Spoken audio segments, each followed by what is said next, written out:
หันอยู่สู่ห้างลีผู้อยู่สู่ซ้ำเป็นสถิกุลมีเงินคำล้นนำเลือฮือเสือก็ตึงมันตื่อเสือก็เย็นกันตีตีตันสิยอนตังหักสู่เตยสาวนางเพียยยินหักใจ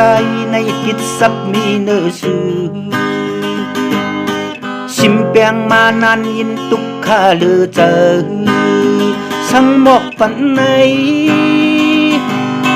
คนมีนางเล่าสังเฮาเป็ดสิโกไว้ว่าใส่ทบนางฟีนพันลาอย่าเจอเอากุยต้องผ้าสวมเนื้อสุงเลื่อนลาวอยู่กลางเฮา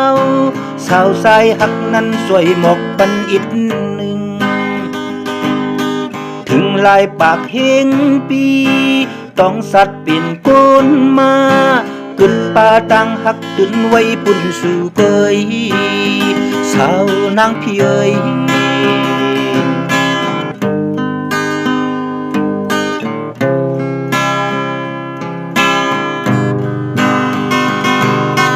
หันอยู่สู่ห้างลีผู้อยู่สู่ซ้ำเป็นสถิกุล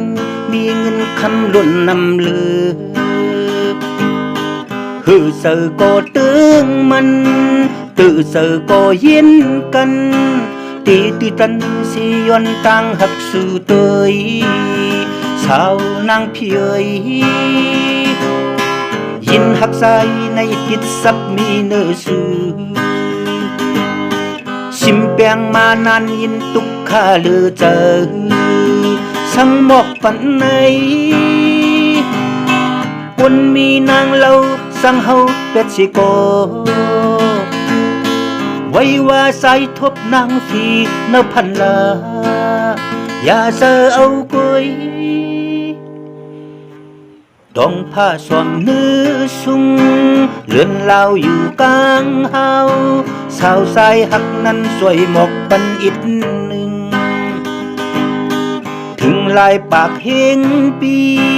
ต้องสัตว์เป็นก้นมาขึ้นป่าตังหักตื่นไว้ปุ่นสู่เกยสาวนางพี่เอ๋ย